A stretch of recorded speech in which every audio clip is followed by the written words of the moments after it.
Buenas tardes, compañeros.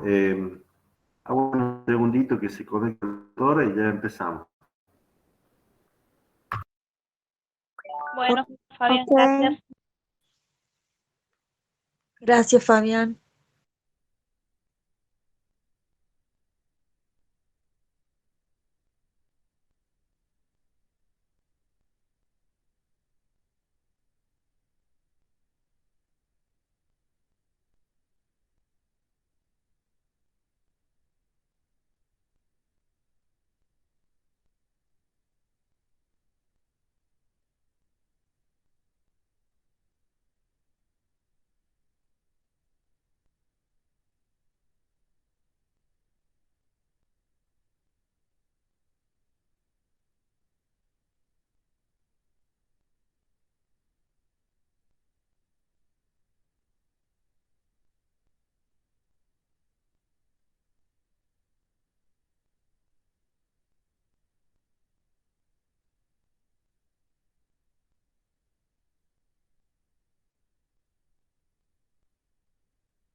No se le escucha, doctora.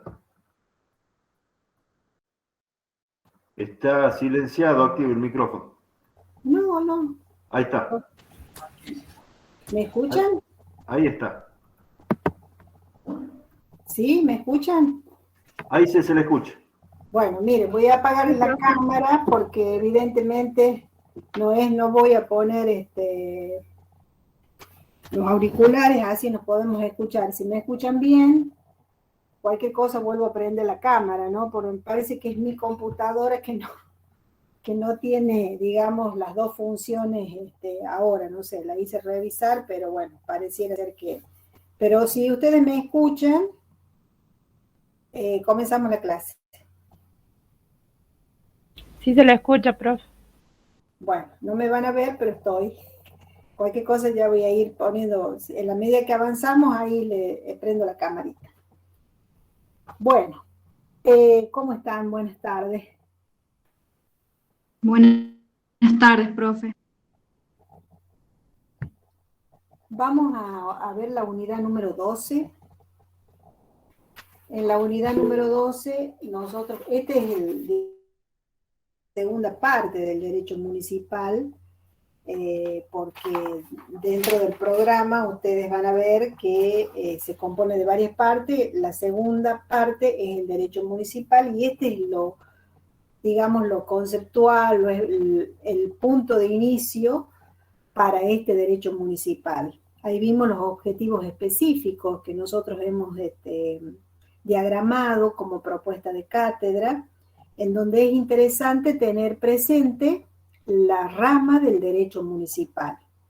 Esto tiene un origen, ¿no es cierto? Tiene un método, tiene fuentes, que son todos estos conceptos que ingresan, digamos, en este punto del derecho municipal. Como toda rama del derecho de los derechos, tiene conexiones con otras ramas del derecho público. Y ahí vamos a ir viendo cómo estas fuentes van ingresando, cómo se interrelacionan con algunas otras ramas del derecho, cómo se nutre este derecho municipal, que ya dijimos que al igual que el derecho público, no tan solo tenemos la Constitución, ¿no es cierto?, las leyes, la jurisprudencia, lo que nos va marcando, ¿no es cierto?, esta rama del derecho. Y por supuesto que ustedes ya deben conocer, ¿no es cierto?, porque es un tema bastante en boga, como es el tema de la autonomía o de la autarquía municipal, cómo ha ido evolucionando la doctrina y la jurisprudencia.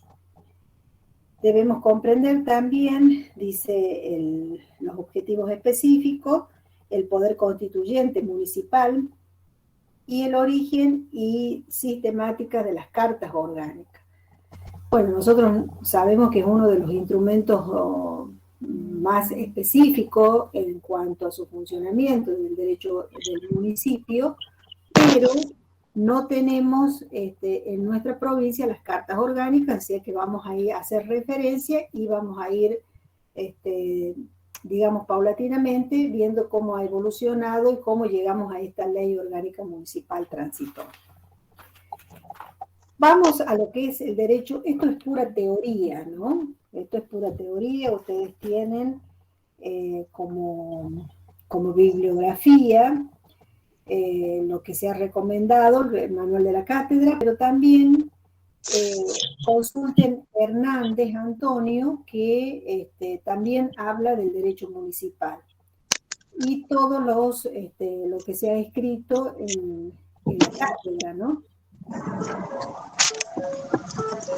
¿Hay alguien que quiere preguntar algo? Federico, tenés abierto el micrófono. Hay varios que están abiertos el micrófono. Ustedes me levantan la mano y yo les contesto las preguntas. Hasta ahí vamos, ¿no? Bueno, el derecho municipal. ¿Qué es el derecho municipal? Bueno, muchos autores han opinado sobre el derecho municipal, pero sabemos que es una rama, ¿no es cierto?, del derecho político, público-político, que tiene también problemas dentro del político, que es el urbanismo, y que va a tener mucha relación con lo que es el derecho administrativo, el derecho impositivo por el tema de las tasas, de los empréstitos, con el derecho, digamos, rural, pero fundamentalmente con el urbanismo. El urbanismo, ¿no es cierto?, que es el derecho urbanístico en donde se proyecta una ciudad, a donde, que se proyecta a través de dónde van a llegar los servicios públicos que va a brindar el municipio. Otros autores dicen que el derecho público también se enfoca en una ciencia jurídica que tiene, por supuesto, un origen histórico, pero que se lo relaciona mucho con el origen natural de estas reuniones de personas y de ciudades, ¿no es cierto?, que van a ir existiendo en el mundo del derecho para tener, digamos, una actividad o una vida útil en una comunidad. Tiene también, por supuesto, los aspectos que tiene el gobierno, ¿no es cierto?, una administración, diagramada sus competencias. También se dice que es una rama científicamente autónoma, porque tiene sus propios problemas y muy especialmente los problemas urbanísticos. Si nosotros recurrimos a Greca, que es un autor que también lo citan los autores que nosotros tenemos en la cátedra, va a decir que el derecho municipal, en el comienzo, ¿no es cierto?, hay instituciones jurídicas y políticas y administrativas que son esencialmente locales. Por allí ustedes van a ver que dentro de lo que es el derecho público provincial y cada municipio, y si van a ver que Córdoba, por ejemplo, dentro de nuestro país, Córdoba tiene una organización, Catamarca otra organización, La Rioja otra organización, siempre, digamos, en forma diferente, porque está bien muy relacionado con la práctica, con la historia local. Dice Greca también que es la única institución del derecho público que existe a los albores de la civilización y que subsiste siempre como un gobierno municipal, como un gobierno comunal. Hay un derecho municipal natural que, por ejemplo, si nosotros tomamos un grupo y un grupo de vecinos, estos grupos de vecinos generalmente eligen, también tienen una legislación local que van a tener, digamos, mucha injerencia conforme a las costumbres que hay en ese lugar. Y la organización también de los servicios públicos locales, como es la sanidad, la higiene, las cloacas, el agua potable, el alumbrado, la policía, el transporte. Fíjense ustedes que hoy, viste que está muy en boga el tema de que la ciudad dentro de sus carriles, de sus calles, y se presentan grandes dificultades. Esto vemos decir, bueno, ¿a quién le corresponde esto? Si nosotros pagamos la tasa del alumbrado público, vemos que hay barrios que todavía no están, digamos, con su alumbrado óptimo. Esto trae como consecuencia otras consecuencias, ¿no? En cuanto a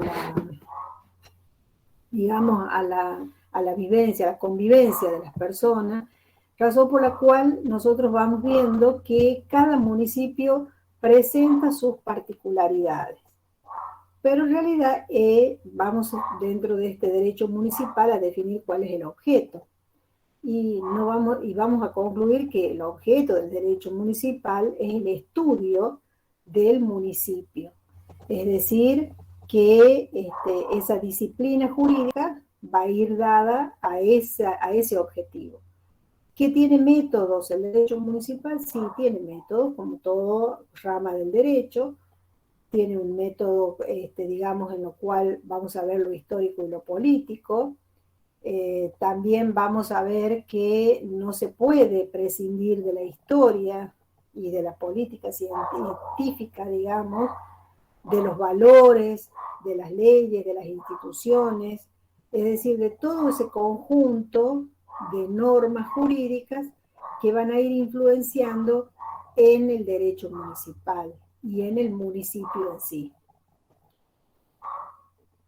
También tenemos que ver en este punto los principios que deben ser rectores sobre la naturaleza municipal.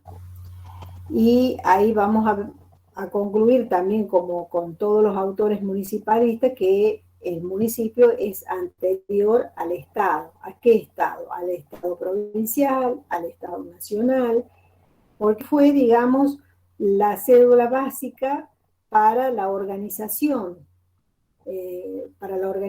constitucional, si podríamos decirlo. El municipio, digamos, tiene sus orígenes. Cuando vamos viendo y vamos estudiando la historia, vamos a ver que hay unas civitas romanas, que también está el municipio medieval. Es decir, todas estas influencias que ha recibido esta institución por la prestación de los servicios que se vienen dando, que algunos conservan y otros, digamos, por la deslinde, digamos, de las facultades, le corresponde al Estado provincial o al Estado nacional.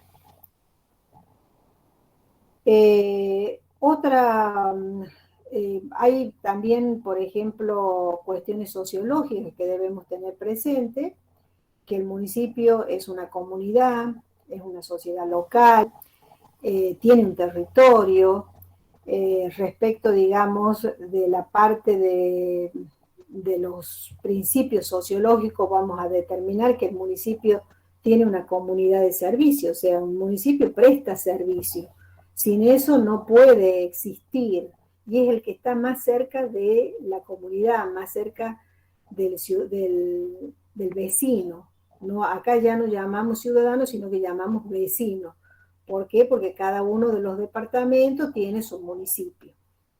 Tiene que tener, por supuesto, digamos, las respuestas más inmediatas a los problemas que aquejan al vecino para desarrollarse en una sociedad.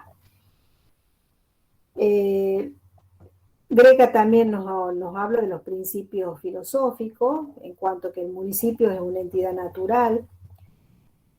También dice que el municipio siempre tiene como norte el bien común, y que hay principios, digamos, de limitaciones en cuanto a la actividad estatal que hacen, ¿no es cierto?, este reparto de competencias y facultades que tienen cuando se da el gobierno municipal. Se relaciona, como dijimos, con otras ciencias, y ahí tenemos que relacionar con las ciencias políticas, y porque allí tiene, digamos, la historia de las instituciones, tiene también la ciencia de la administración.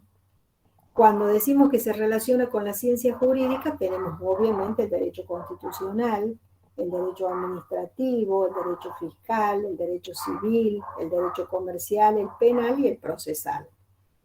Y en lo que se refiere a la administración pública, también tenemos muy fundamentalmente el urbanismo y la estadística en cuanto a higiene pública.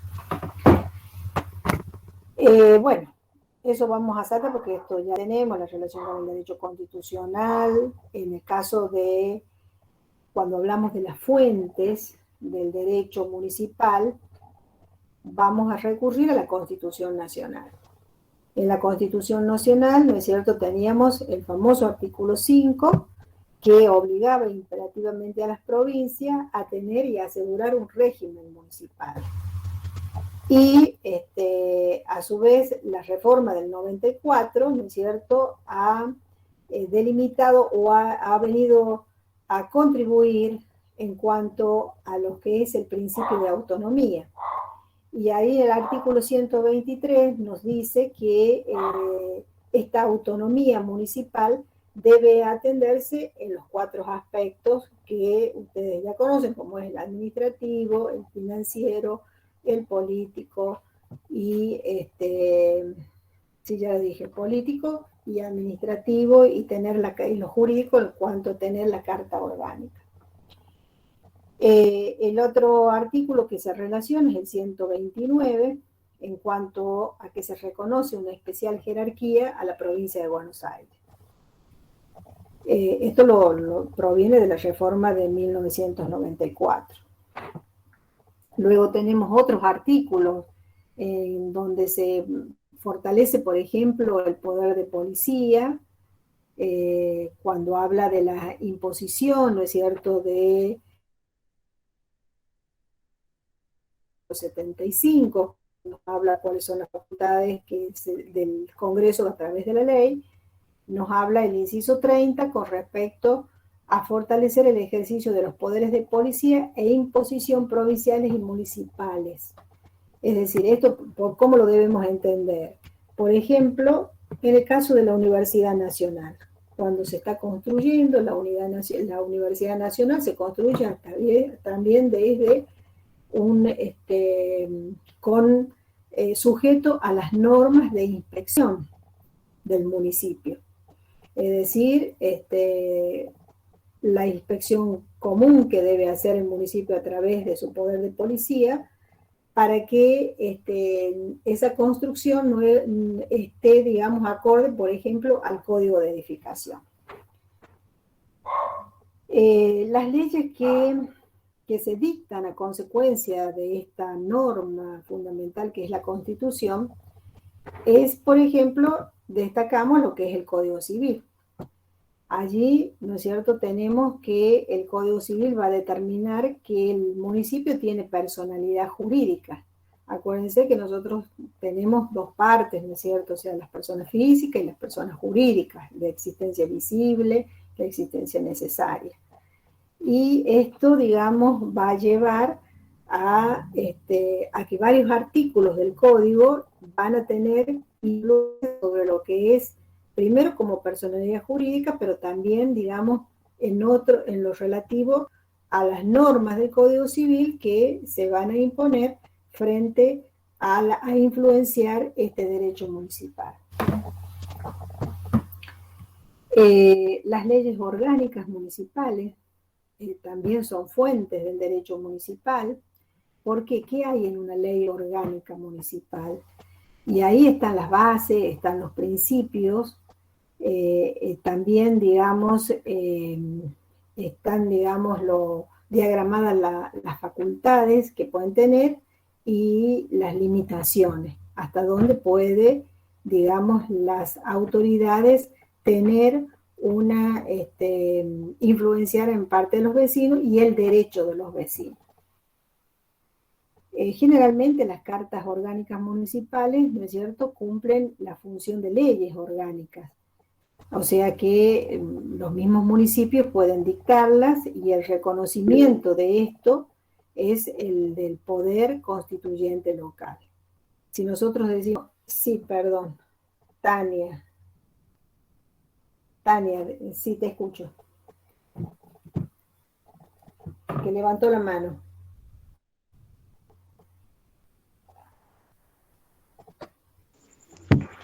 Profe, apreté sin querer, disculpe. Ah, bueno, está bien.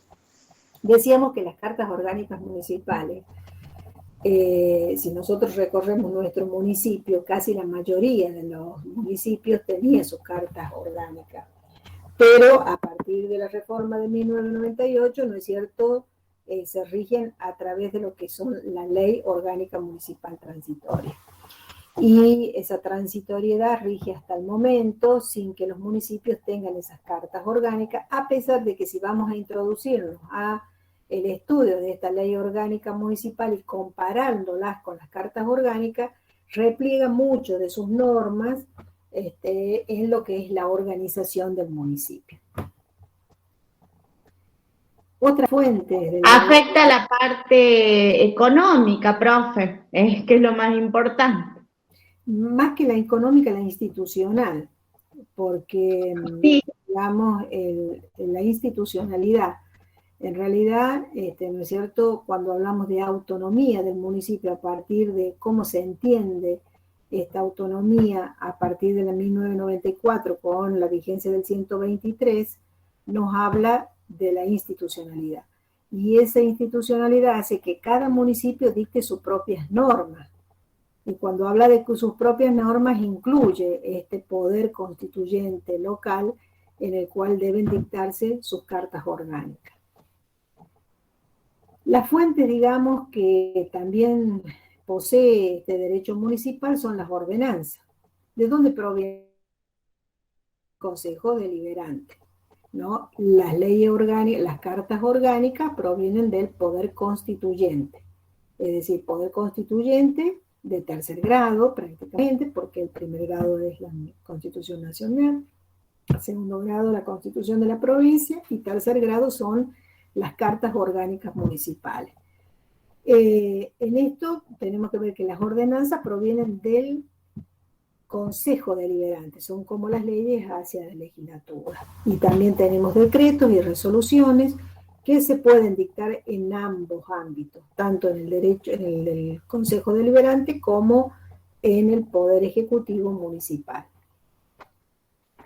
Por eso allí les puse que hay funciones legislativas por parte de los gobiernos locales, en los cuales, ¿no es cierto?, se denominan estos instrumentos jurídicos ordenanzas.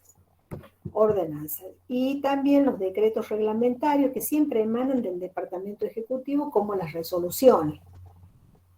Aunque también pueden originarse en distintas formas. La organización municipal, como les dije, tiene que abarcar todo lo que son las facultades, ya vamos a ir introduciéndonos en las otras unidades, ¿no es cierto?, con el estudio de la Carta Orgánica, de la Ley Orgánica, y ahí vamos a darnos cuenta cómo va funcionando cada uno de las secretarías y cuáles son las funciones de este municipio.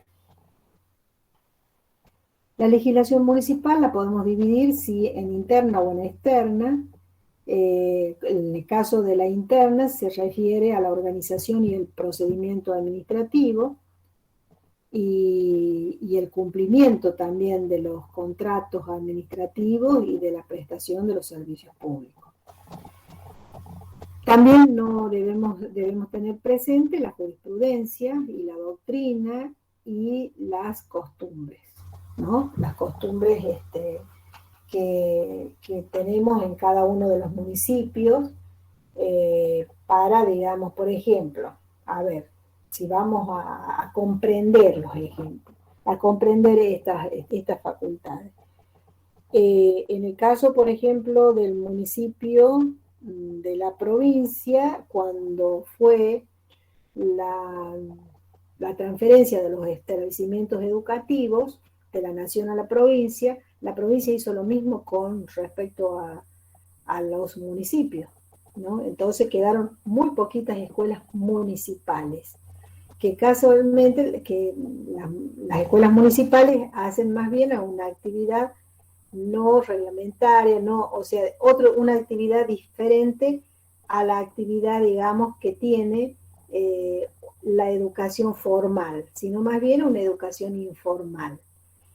Y eso también se repliega en cada uno de las particularidades de los municipios, ¿no?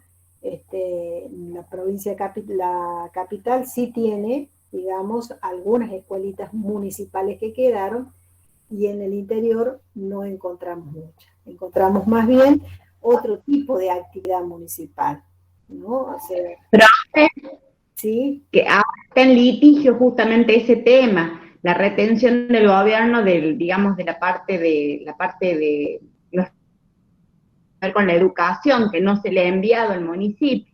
Uh-huh. Claro, porque el tema es así, cuando Nación transfiere a la provincia, todos los establecimientos nacionales pasaron a ser establecimientos. Por ejemplo, uno cuando hace referencia dice el Colegio Nacional, y ya no es Colegio Nacional, es Colegio Provincial. También le transfieren los recursos. Y bueno, hubo también todo un tema con respecto a la transferencia de los docentes. A la transferencia, o sea que no debía afectar digamos, su estatus, y también debía ser respetado hasta las obras sociales que tenía, ¿no? Y en esto también hacia los municipios, ¿no? Hacia los municipios que fueron, digamos, absorbiéndose los docentes a través de concursos para las escuelas provinciales, y prácticamente el padrón no es, digamos, muy extenso, sino que hay menos, ¿no? Porque fueron, digamos, los docentes saliendo de ese estatus del municipio pasando al tema provincial. Bueno, cuando hablamos de los ejemplos, dijimos, uno de esos es el tema docente, pero también, bueno, se presentan numerosos ejemplos en cuanto a las particularidades que pueden llegar a tener los municipios, ¿no? Hablando de nuestra provincia, ¿no? Ahora, si vamos a hacer la comparación con otros tipos de municipios, como por ejemplo el de Córdoba, que tiene comunas, las comunas, ¿no es cierto?, son, digamos, tienen como autoridad una comisión, y dentro de esa comisión está, digamos, el presidente y un grupo, ¿no es cierto?, que va a llevar adelante esa. Ahora, cuando esa comuna crece en vecinos, en población, pasa, digamos, hay una ley, pasa a ser otra categoría y determinarlo como municipio. Anteriormente casualmente esta discusión, digamos, en lo que es de la constituyente del 1998, de igualar a casi la mayoría de los municipios, es porque existían municipios muy pequeños, ¿no?, que tenían toda una organización de los municipios grandes o de los municipios extensos en población, lo cual tenía, digamos, un gasto muy importante, y de esa manera, digamos, fueron como unificados municipios, respetando lo que dice la Constitución de los 18 departamentos. Cada uno de los departamentos tiene su municipio, pero, digamos, pero digamos, lesionándole la institucionalidad. ¿Se entiende esto, no es cierto? Pasamos a lo que dice, a ver, esta unidad 12 nos habla del concepto. El concepto, como les dije, pueden usarlo desde cualquier autor, pero también está dentro de lo que nosotros les hemos recomendado: el objeto, los caracteres, la doctrina y la fuente. Cuando hablamos de fuente, nos dice el programa, supramunicipales, dentro de las cuales tenemos que la Constitución Nacional, en donde tenemos que, digamos, analizar desde el artículo 5, que fue la primera Constitución, donde dice que las provincias deben.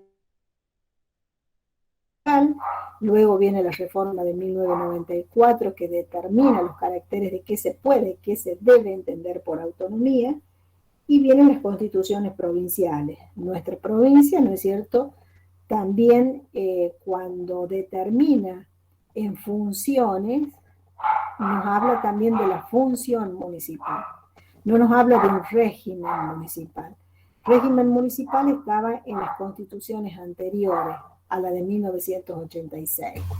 En 1986 se respeta el tema de la autonomía y nos habla de una función municipal, determinando las normas generales, para que de esas normas generales las cartas orgánicas nutren y establezcan, digamos, la reglamentación, por así decirla, y establezcan también todo lo que corresponde a cada municipio.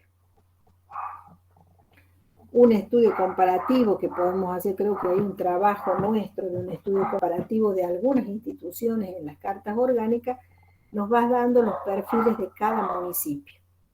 Eso va a determinar, ¿no es cierto?, que prácticamente va a tener digamos, la idiosincrasia de cada municipio. Así, por ejemplo, luego también en el 1986 se crearon el tema de las regiones y se agruparon por estas regiones municipales, se agruparon a través de lo que es uno de los elementos que es geográfica. Y tenemos que hay características de los vecinos que son del sur de la provincia, de los llanos, que a los otros vecinos, ¿no es cierto?, como por ejemplo los del oeste. O sea, y tienen, a su vez, además de diferencias, ¿no es cierto?, culturales, sociológicas, políticas, sin embargo, viste, les va marcando una especie de identidad a cada uno de estos municipios. Bueno, por supuesto que tenemos también las leyes orgánicas municipales, que es una ley orgánica municipal. Acá dice leyes orgánicas municipales u otras como fuentes, pero es una sola ley, la ley orgánica municipal. Tenemos como influencia también de fuente cartas orgánicas, ordenanzas, decretos, resoluciones, que son los distintas, digamos, ejercicio del poder, el poder constituido y el poder constituyente. Eso es lo que ustedes tienen que diferenciar. El poder constituyente es el tema de las cartas orgánicas municipales, y el poder constituido, que es el Consejo Deliberante, el órgano legislativo, de donde van a provenir las ordenanzas. ¿Se entiende esto, no? Relaciones con las otras ramas es fácil, porque ya dijimos con cuáles son las ramas del derecho público, en el cual se puede referenciar este derecho municipal y se puede relacionar. Y no es otro que, por ejemplo, si vamos al tema de los impuestos o tasas, el municipio, por su, digamos, legislar ni puede cobrar impuestos, sí tasas. ¿Cuál es la diferencia entre impuesto y tasa? La tasa es la que se compensa es un tema retributivo con una prestación del servicio. Si voy a pagar una tasa por inmobiliario, es porque tengo el alumbrado público, porque tengo el barrido, porque tengo distintos servicios públicos y municipales, la recolección de residuos, por ejemplo, que hace que yo pague como vecino esa tasa. Y a su vez también, ¿no es cierto? Bueno, eso ya lo van a ver en la unidad 17, cómo se van nutriendo ese municipio a través de lo que son los recursos municipales, por lo cual se va a relacionar con el derecho financiero, con la política económica y también con el urbanismo. El otro tema que tenemos que ver es el origen histórico del municipio. Y acá en el origen histórico, nosotros en el punto 2 del programa vimos tenemos que ver lo que son las cívicas romanas, el municipio medieval, el cabildo indiano y otras fuentes, otras partes de las historias. En las cívicas romanas, ¿no es cierto? Acá nosotros les puse yo una serie de puntos que ustedes pueden llegar a ver, ¿no? Para hacerlo más ameno esta parte histórica. Por ejemplo, la centralización de la administración y el culto a los dioses. Eso era, digamos, una forma que califica a estas cívicas romanas. Las ciudades, que son siempre de dos tipos. Los municipios son las antiguas ciudades indígenas que recibían, ¿no es cierto?, este derecho de ciudadanía. Acá la ciudad, el otro forma del municipio era el romarum, que es el municipio cívico romano. Ese municipio cívico romano tenía que sus habitantes los obligaba a que se renuncien totalmente a las fórmulas administrativas y adopten las formas romanas. No olvidemos que Roma, ¿viste?, fue una lucha para ir incorporando determinadas ciudades, y esas ciudades no las incorporaba respetando sus costumbres, sino al contrario, imponiendo las fórmulas romanas. Esto es un poco la historia, lo que uno ve en las películas, lo que ve, eso nos va a ir recreando cómo son estas cívicas romanas. No contaban con un derecho colectivo de ciudadanía. Y luego tenemos el municipio latino, que tampoco existía el derecho colectivo de ciudadanía, pero sí acá los indígenas recibían como una carta de ciudadanía. Y por lo tanto era un municipio más cívico y los ciudadanos y latinos tienen derecho a ejercer cargos municipales. Fíjense que acá podemos hacer un comentario con respecto a esto. En las cartas orgánicas municipales, los extranjeros podían ocupar cargos, o sea, ya retrocediendo al municipio actual, ¿no? En las cartas orgánicas municipales podían los extranjeros no tan solo votar, o sea, se los invitaba, o sea, podían integrar el padrón, sino también que por una especie anterior podían ocupar cargos municipales, no así provinciales, pero sí municipales. Algo que, digamos, en la ley orgánica no lo tiene diagramado de esa forma. Y esto también, ¿no es cierto? O sea, es una cuestión importante. Hay muchas localidades en la provincia, ¿no es cierto?, que hay extranjeros y que todavía, ¿no es cierto?, no hicieron su carta de ciudadanía y que pueden, digamos, que generalmente son los, en algunas ciudades, ¿no es cierto?, en algunas ciudades municipales, donde son los influyentes en la economía, porque son generalmente comerciantes, etc. Bueno, ¿cómo era este régimen municipal de las cívitas romanas? Acá había ordenanzas, pero estas ordenanzas estaban dictadas por un emperador. Es decir, que había como una igualdad, ¿no es cierto?, en cuanto que el imperio era el emperador y el emperador era el que dictaba la ordenanza, distinto al nuestro, que allí se dividen, ¿no es cierto?, el gobierno ejecutivo y el gobierno municipal, deliberante, el Consejo Deliberante. Acá tenemos que había una ciudad con territorios que formaban un ente autónomo, pero estaba limitado por el poder central. Y por supuesto que había cargos honoríficos. Quienes ejercían estos cargos honoríficos eran, por supuesto, los ciudadanos que tenían una renta o que estaban, digamos, económicamente bien dotados como para ejercer. Había, como en este caso, como podríamos distinguir, una ciudad económicamente independiente porque se mantenía por el aporte de los ciudadanos. Y los dirigentes políticos debían también aportar su capital para financiar toda esta actividad que podían ser los juegos, el abastecimiento del agua. Esa es una característica de este régimen municipal.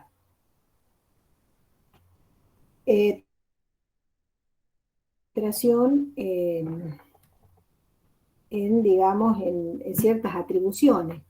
O sea, la administración, por ejemplo, de los asuntos municipales, estos eran representados en la ciudad, en el exterior, y mantenían la correspondencia con distintas provincias, con el poder central que firmaba acuerdos políticos con esas otras ciudades. Y había un grupo que era el de los ediles. Estos tenían ciertas funciones. Fíjense en ustedes la función de policía de la ciudad, de vigilancia sobre determinados abastecimientos de precios, regulaban también, por ejemplo, los juegos públicos, y otros funcionarios actuaban como tesoreros. Eso, digamos, que van viendo ustedes cómo estas cívitas romanas van teniendo cierta influencia, van a ir influenciando dentro de esta historia en lo que van a ser los cabildos, ¿no es cierto?, o el municipio medieval, en el municipio medieval, y después los cabildos, y van teniendo ciertas funciones que hoy en día, si nosotros hacemos una comparación con el municipio, vamos a ver, ¿no es cierto?, que estos municipios también tienen esas facultades. El municipio medieval acá en la Edad Media, ¿no es cierto?, hasta que surgen las ciudades, siempre rigió una institución de los visigodos, como es la Asamblea de los Hombres Libres de un pueblo o de un distrito rural.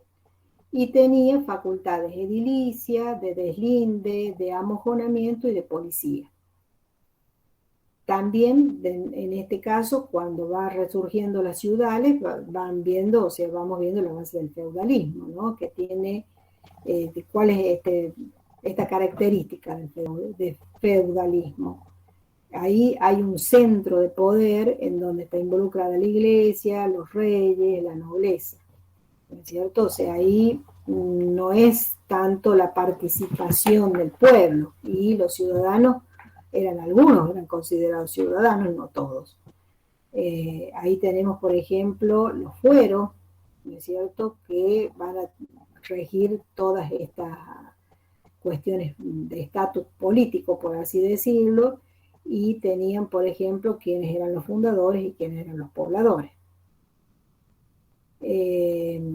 Acá había una atenuación, digamos, de los derechos señoriales y también cierto tipo de competencia. Hasta llegar, por ejemplo, al cabildo indiano. Este cabildo indiano se integraba con alcaldes, recuerden ustedes, o sea, cuando estudiamos historia, ¿se acuerdan los alcaldes del primero y segundo voto? Acá había una justicia de primera instancia en lo que era, digamos, civil, en lo que era la parte penal o criminal. Por supuesto que siempre con la confirmación de lo que era el virrey y del gobernador, y que esto se replicó después, ¿no? Fue entrando e ingresando, ¿no es cierto?, con nuestros fundadores.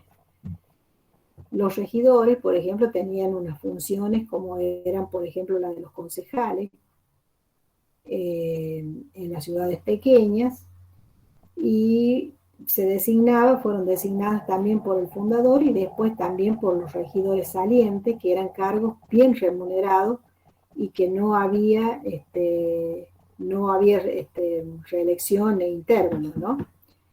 El cabildo de los regidores, por supuesto, quien estaba al pie de esto como dirección, el virrey o el gobernador, o los lugares las personas más poderosas económicamente, depende del lugar. Y únicamente los vecinos, ¿qué hacían? Podían ser designados como alcaldes o regidores y eran considerados como los jefes de familias españoles que poseían, por ejemplo, cierto capital,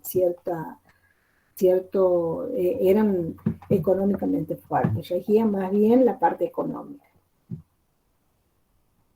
Bueno, ahí ustedes van a estudiar también cómo era el cabildo, con voz y voto, ¿no es cierto?, cuáles eran las autoridades, digamos, los que se distinguían, como era el alférez real, que el alférez real representaba los intereses del rey, los alguaciles mayores, que tenían funciones de jefe de policía, el fiel ejecutor, que debía controlar los precios, el mayordomo tesorero, que estaba a cargo, por supuesto, del tesoro, el escribano, que llevaba las actas, y otros funcionarios que podían ser los síndicos o los oficiales reales. También tenían una zona urbana, como era el ejido, y la zona rural. Actualmente nosotros también tenemos una zona urbana y una zona rural.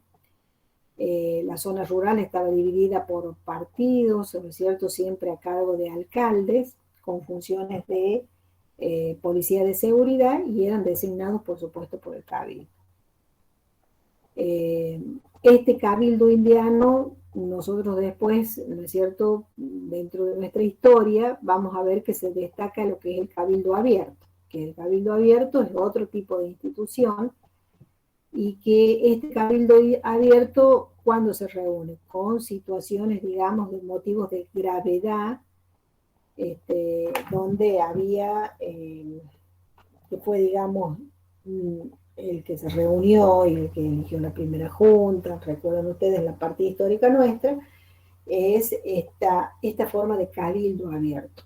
que es distinto, digamos, al cabildo indiano. Es como, podríamos decir, como una asamblea, por si la podemos llegar a comparar, digamos, con nuestras instituciones, cuando se reúne, por ejemplo, por una cuestión de gravedad institucional, la asamblea, ¿no es cierto? El Congreso, en el Congreso los diputados y los senadores, que se reúnen por ciertos temas, nada más. Y esto, digamos, es lo que ha ido influenciando en las funciones que tiene nuestro municipio. Si nosotros vamos a investigar un municipio, vamos a ver que tiene, como por ejemplo, lo que es las leyes orgánicas, la carta orgánica, distintas funciones. Funciones, por ejemplo, en lo de higiene, en el control de los precios, que se van replegando en el control del tránsito, etcétera, ¿no es cierto? Donde esto, digamos, hemos ido teniendo. Sí se ha perdido, por ejemplo, lo que es la justicia de primera instancia. Fíjense que esto nosotros ya no lo tenemos, nuestro municipio tiene cuestiones de faltas y contravenciones, pero que no eran las mismas que teníamos en estos cabildos indianos, en el cabildo abierto, ¿no es cierto?, del municipio antiguo, que sí tenía funciones de justicia de primera instancia. Hoy en día nosotros en ciertas comunidades, ¿no es cierto?, están los jueces de paz legos. Esto quizá haya sido, digamos, una reminiscencia de este tipo de autoridades, que estos jueces de paz legos luego tenían ciertas facultades muy extensas, hasta certificaban, tenían, por ejemplo, la cuestión de certificaciones de documentos que al ir, digamos, teniendo los escribanos esas facultades, se fueron replegando las facultades de los jueces de paz legos. Pero sí es una autoridad dentro de una comunidad. Es como, y se las mantiene hasta el día de hoy, integran la función municipal, integran la función judicial y tienen, aparte de ciertos requisitos, en una comunidad son importantes porque casi la mayoría de los vecinos recurren a esta persona, que tiene que ser una persona respetable, no es el abogado, es el juez de paz lego, pero es el que puede dirimir ciertos tipos de conflictos. Más en caso de conciliaciones, así, ¿no, profe? Sí, no tanto, pero por ejemplo, en cuestiones que se dan mucho en los municipios, digamos en las localidades, ¿no? En las localidades donde están, que es, por ejemplo, el tema de los límites entre los inmuebles. Estos pueden llegar a tener alguna influencia, pero es una cuestión de cercanía hacia digamos, hacia el vecino. Y es una cuestión de decir, bueno, tenemos acceso a la justicia, por así decir, pero no es en la generalidad. Luego, ¿no es cierto?, ante conflictos mayores van a la justicia provincial. Pero, por ejemplo, el almacenero que le debe una factura, que le debe ¿y en qué le anota el almacenero? No le da una libreta, por así decirlo, porque todavía hay comunidades que tienen ese tipo de modalidad de relacionarse. ¿Quién es el que puede, digamos, resolver esos conflictos? Pues el paz lego.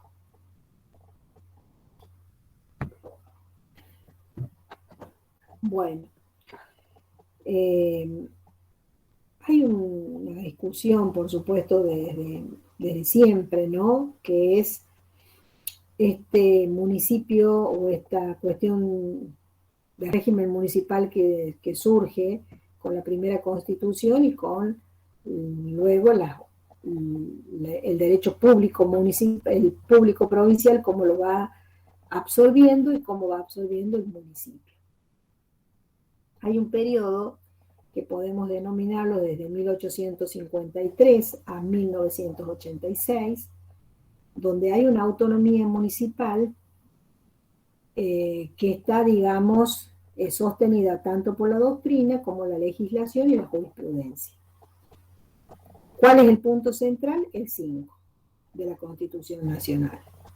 Y luego, ¿no es cierto?, este poder constituyente provincial que debe legislar sobre o darle o otorgarle autonomía al municipio y que realmente goce de autonomía para asegurar, ¿no es cierto?, ese régimen municipal.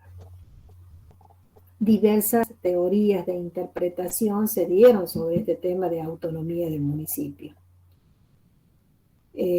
Por ejemplo, Vidal Campo sostuvo que el artículo 5 era, digamos, dentro de lo que era el orden constitucional argentino, la realidad municipal que debía ser garantizada bajo forma de un régimen, es decir, de un ordenamiento de gobierno local con independencia de la autonomía, con independencia y autonomía, pero dentro de los otros estados federados.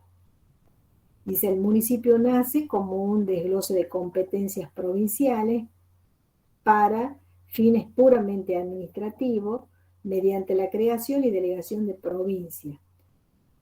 Es un poder político autónomo por inmediata operatividad de la Constitución Federal. Esto es lo que sostiene siempre Vidal Campo. Recurre siempre a esta primera organización de gobierno que debe ser el municipio y no, digamos, una cuestión de creación o de la provincia, ¿no? De la provincia para cumplir con la Constitución Nacional.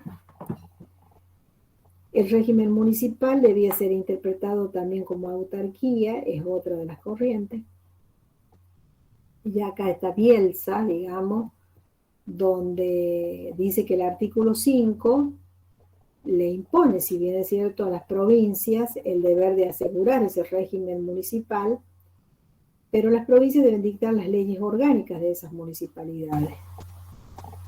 Y aquí ha establecido no la autonomía, sino más bien un régimen de descentralización administrativa que constituye una autarquía territorial. Es decir que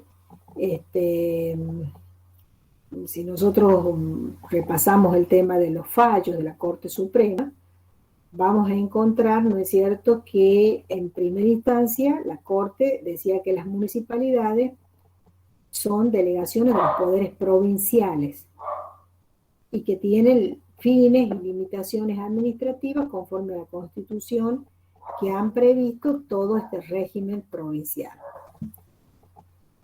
Por otro lado, Vanossi interpreta también al municipio que este municipio tiene que tener una autonomía normativa, que además critica, por supuesto, el fallo de la Corte, los fallos de la Corte que establecían que no, digamos lo que acabo de mencionar, que no eran, que eran delegaciones administrativas.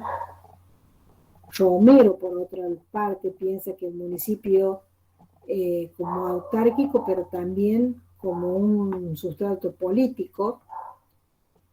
Y entre los administrativistas siempre ha predominado la opinión de Bielsa, ¿no? Como que el territorio como una naturaleza jurídica del municipio y dentro de los cuales lo vamos a encontrar y ustedes van a ver cuando estudien el derecho administrativo también a Marenjó, a Díez, ¿no es cierto?, que establecían una posición diferente a lo que son los constitucionalistas. Bielsa y Dromi sostienen que sí existe la posibilidad de la sanción de la propia Carta Orgánica y que eso hace a la autonomía municipal. Y dentro de esa disciplina se ha sostenido que la autonomía municipal, ¿no es cierto?, es importante después con con las 4 formas que tiene de considerarse la autonomía y que las provincias pueden caer, digamos, en incumplimiento de lo que dice la Constitución Nacional si no se respeta este tipo de autonomía. Bueno, si nosotros vamos al municipio de la provincia de La Rioja, vamos a ver cómo ha ido evolucionando. En 1955 se rige por una ley municipal, hay un poder municipal y una administración departamental. La provincia, ustedes han visto, se divide en departamentos y estos departamentos a su vez en distritos. En cada capital de departamento se va a instalar un cabildo. Sus miembros, digamos, son elegidos por el pueblo del departamento y hay una participación, como les decía yo, de los extranjeros para ser elegidos. ¿Qué atribuciones tenía? La de escuela primaria, de policía de seguridad, de justicia ordinaria de primera instancia. Los cabildantes estaban sujetos siempre a una inspección y a una disciplina que los controlaba una Cámara de Justicia, que era, ¿no es cierto?, la otra, ya adentrando dentro de lo que es el poder judicial. Y siempre los servicios son remunerados, ¿no es cierto?, con lo que es el tesoro municipal, y en el caso, digamos, de que incurrieran en alguna falta o en alguna omisión, estos eran castigados con multa. En 1865, que se reforma la Constitución, se reemplaza la designación del cabildo ya por municipalidad en cada uno de los departamentos. Y ahí se establece una municipalidad. O sea que ya no hablamos más de cabildo, sino ya hablamos de municipio, pero con sus facultades casi, digamos, muy idénticas a lo que era el cabildo. En 1909 se divide a los municipios en dos categorías. La de consejo, que tiene 8 miembros, y que ellos actúan como un consejo deliberante y elegido por el pueblo del departamento, y un intendente designado por el Poder Ejecutivo. Esto era solamente en 2 municipios, que es el de Capital y el de Chilecito, que son los de mayor población. En cambio, en los otros departamentos, la organización era como municipio de comisión. Ahí había 5 miembros y eran elegidos por los vecinos, que uno actuaba como presidente y duraba 2 años. Esto ocurre en 1909, en la reforma de 1909. Un poco estoy diciendo lo que nosotros habíamos visto como historia de la Constitución, pero ya que estamos en este tema municipio, es importante que lo repleguemos acá. En 1933, el régimen municipal, digamos, aumenta su número. El municipio de consejo en 12 miembros y duran 4 años en sus funciones. Y en el caso del departamento ejecutivo, que estaba, digamos, desempeñado por un intendente, dura también 4 años y puede ser reelecto por un periodo.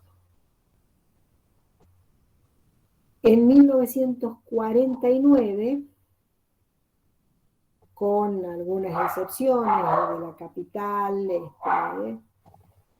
hay una administración de un consejo municipal que es elegido directamente por el pueblo y que está integrado tanto por un intendente y vocales, que siempre eso está determinado por ley.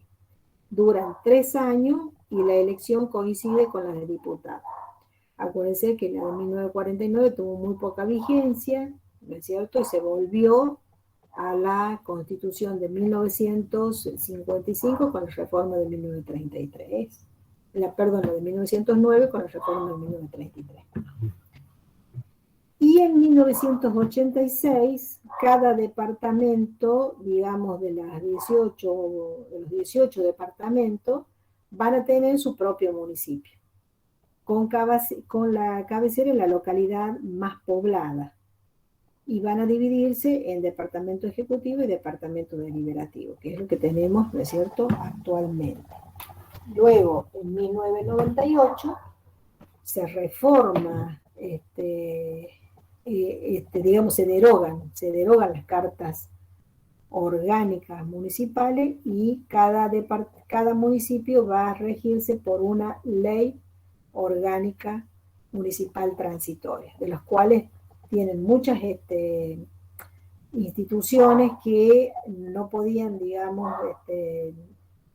por ejemplo, las de democracia semidirecta, como es, por ejemplo, la revocatoria popular, no podía ser, digamos, llevada a cabo por la cantidad, con la poca que fue la del 2002, que redujo todos los miembros de los consejos deliberantes. Y eso afectó también, digamos, a un municipio teniéndolo ya, digamos, más acotado. Y ahí podemos ver también cómo es el tema de los tribunales de cuentas. En el caso de los tribunales de cuentas, no lo tienen todos los municipios, lo tienen solamente los municipios de mayor población, como el de Capital y el de Chilecito. Los otros departamentos tienen delegaciones de tribunales de cuentas de la provincia, que son los que controlan ese dinero que por coparticipación se le da a cada uno de ellos. Profe, al existir una ley orgánica, o sea, al haber derogado las cartas orgánicas, ¿no estaría en violación al artículo 5 de la Constitución? Y no, porque, viste, va teniendo sí un régimen municipal, porque la Constitución te dice, bueno, ahí está la opinión de los distintos autores, ¿no? Dice, la orden, por ejemplo, que se le ordena a la provincia es que sostenga un régimen municipal. Ahora, ese régimen municipal, como es autónomo, y bueno, tiene que tener la autonomía institucional, la política, la financiera, la económica, que en este caso, ¿no es cierto?, sí se digamos, se lesiona, pero al tener al funcionar todo y nadie lo ha planteado, digamos, no sería como una inconstitucionalidad por omisión, por así decirlo, porque no se dan, digamos, la institución como debiera darse. Por ejemplo, si hay que reformar una ley, se puede reformar la ley orgánica municipal transitoria, que se reforma por otras leyes. En cambio, teniendo un municipio una carta orgánica municipal, no puede intervenir, ¿no es cierto? ¿Por cómo se modifica una carta orgánica municipal? Por una convención constituyente municipal.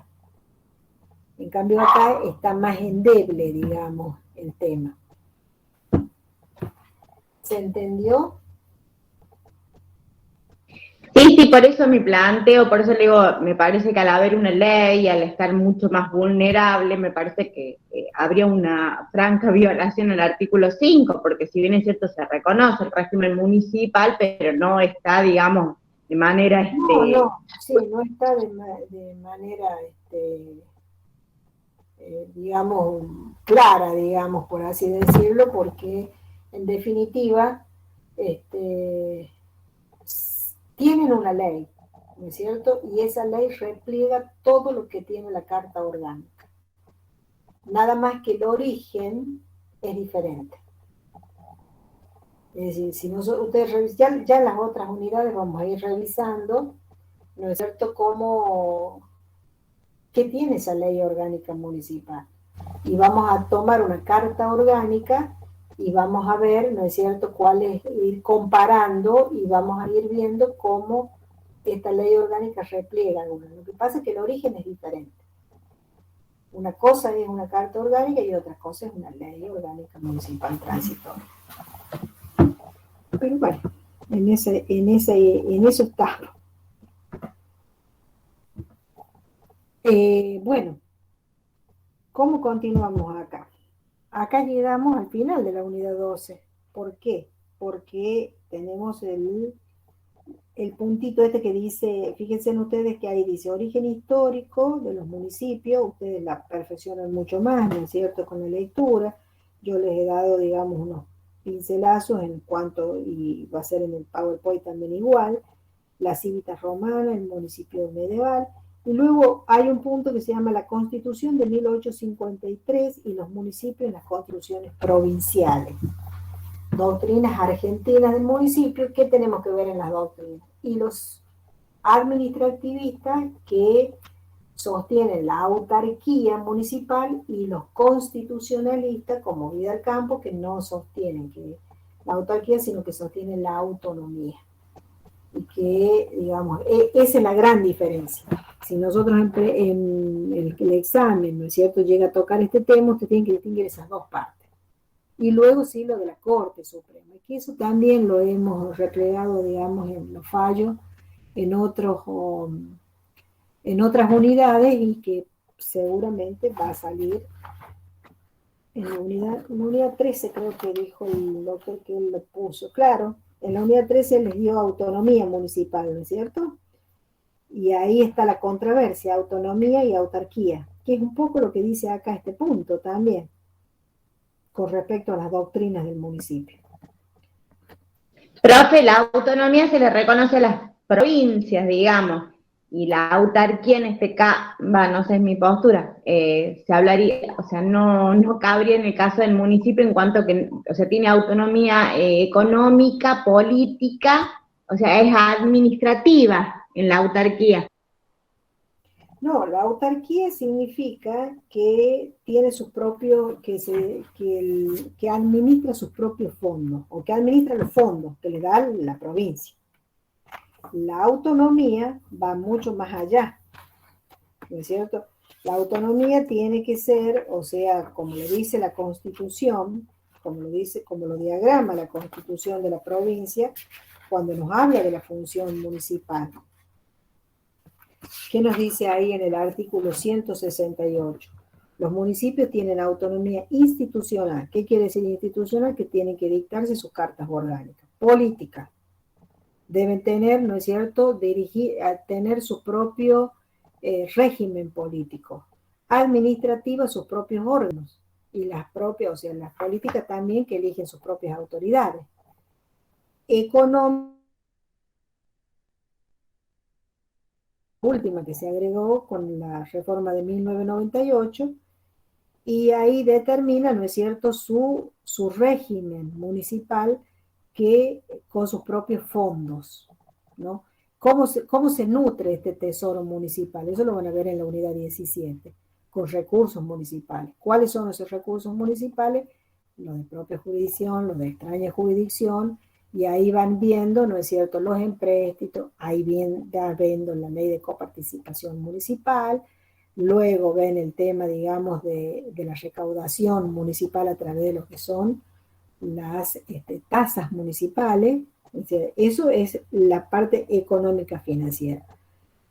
Cuando hablan los administrativistas que el municipio es autárquico, quiere decir que administra sus propios fondos, pero fondos que le da la provincia. Y no tiene autonomía.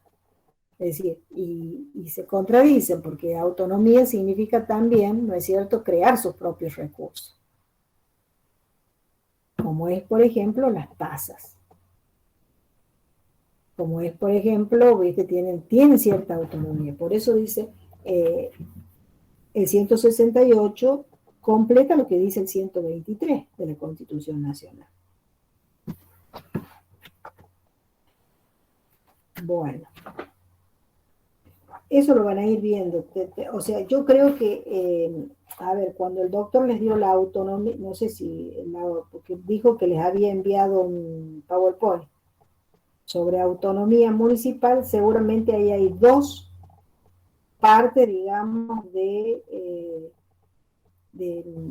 distinción del municipio, ¿no?, de la doctrina del municipio, de los administrativistas, de los constitucionalistas y del avance de la Corte Suprema a través de los fallos. Eso es fundamental porque eso es pregunta de examen final, examen parcial, este tema de la autonomía municipal. ¿Está por ahí Fabián?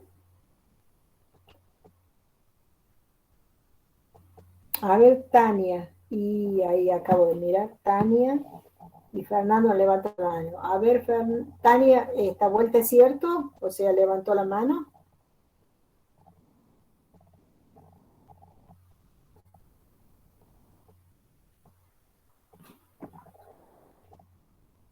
Y Fernando. No, perdón, Sebastián. Yo, profe, disculpe, ¿podría repetir acerca de las doctrinas argentinas sobre el municipio? La doctrina del municipio, que yo veo que hay mucha similitud en el punto de la unidad número 12, cuando hablamos de la Constitución de 1853 y los municipios en las constituciones provinciales, con la unidad número 13 en el punto 2 cuando hablamos de autonomía municipal. ¿Cuál es la controversia de la doctrina? Y ahí lo dice en la unidad número 13. Uno sostiene que el municipio es autónomo y otros dicen que era autárquico. Los que dicen que son autárquicos son los administrativistas, los que no consideran al municipio como una entidad natural ejercida, digamos, como una primera organización natural del derecho constitucional. En cambio, y dicen que realmente manejan los fondos en forma autárquica, porque autarquía significa manejar el fondo, los fondos económicos, pero lo hacen que esa es la forma que tiene la provincia de relacionarse con ese municipio. En cambio, los constitucionalistas dicen no, la Constitución Nacional, cuando perfeccionó en el año 1994 lo que es la reforma, con la reforma constitucional, los conceptos que deben entenderse como de autonomía municipal, que los repliega el artículo 168 de la Constitución de la provincia. Por allí, entonces, ustedes van a tener qué dicen los administrativistas y qué dicen los constitucionalistas. Un cuadrito. Podrían hacer un cuadrito que dice uno de autonomía con respecto a la naturaleza jurídica del municipio. Y en el caso digamos, de la evolución jurisprudencial son los fallos.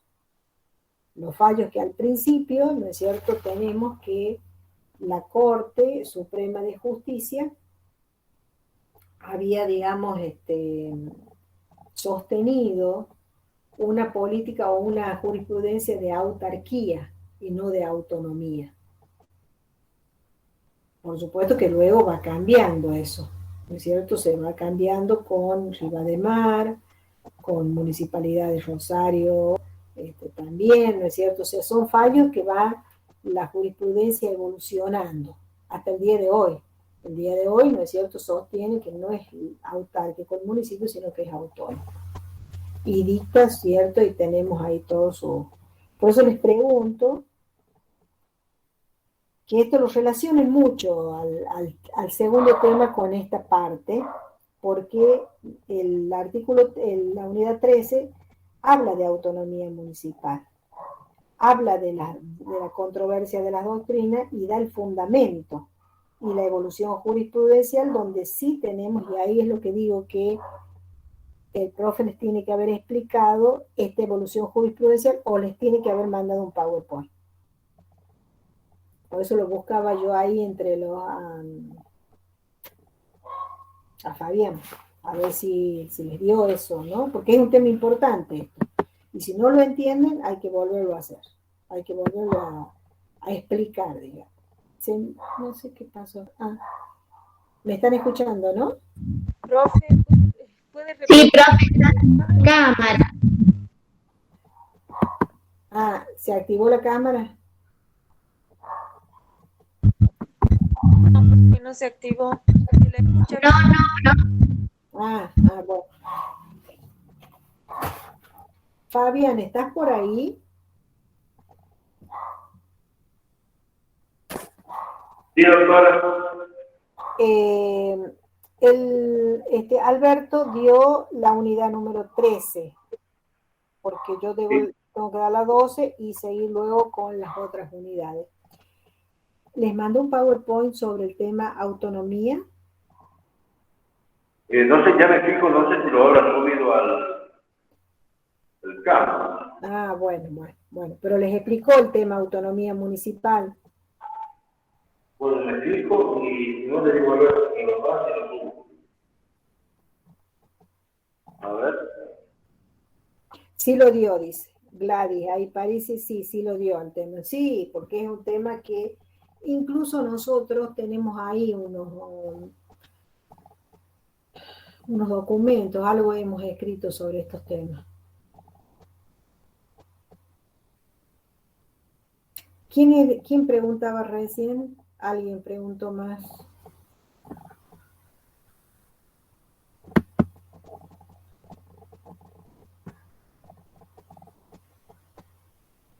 No sé. Bueno.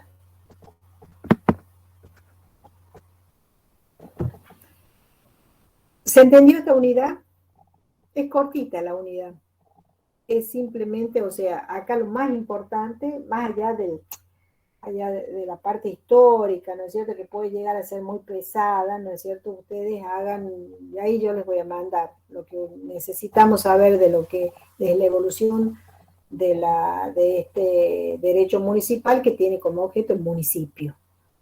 Y que este municipio, ¿no es cierto?, se va dando en la medida que va evolucionando, teniendo algunas facultades perfecciones y otras no, pero ustedes van viendo cómo son las similitudes de las atribuciones.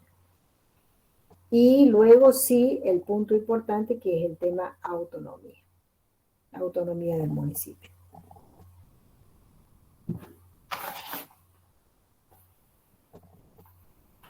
La unidad 13 tiene como elementos, o sea, ahí nos habla del Estado municipal, los elementos constitutivos, todo eso tiene que haber, porque él me dijo que iba a dar la 13 el doctor, que es el territorio, la población, el poder, ¿no es cierto? Ahí cuáles son las cantidades, o sea, en el caso del territorio, por ejemplo, los municipios de partido, los municipios de ciudad, los de distrito, los de departamento, son importantes que lo conozcan, que lo tengan bien delimitado cuáles son las diferencias. Y luego también la autonomía. Y conmigo van a ver, bueno, ya vamos a ir viendo la próxima, la unidad 14, que ya son las disposiciones de la Carta Orgánica y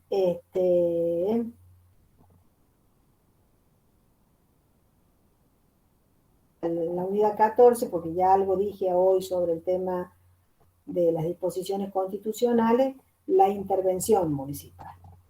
Ese es un tema importante. ¿Cómo se da esa intervención municipal? Y el conflicto de poderes. El poder de policía municipal es muy parecido a lo que nosotros hemos visto como poder de policía provincial. Y luego sí, eso es muy importante y es muy largo también lo que son las competencias municipales. Y ya prácticamente vamos terminando. Bueno, quedan algunas unidades. Preguntas. Escucho.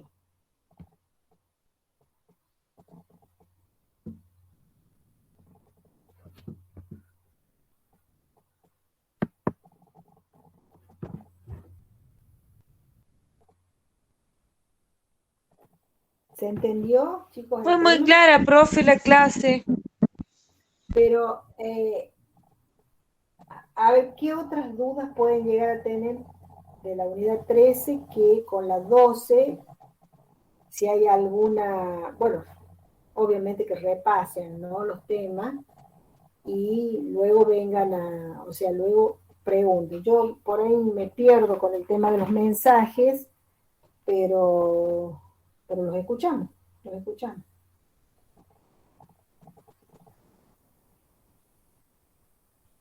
Profe, ¿de dónde tendríamos que ver bien la unidad 12?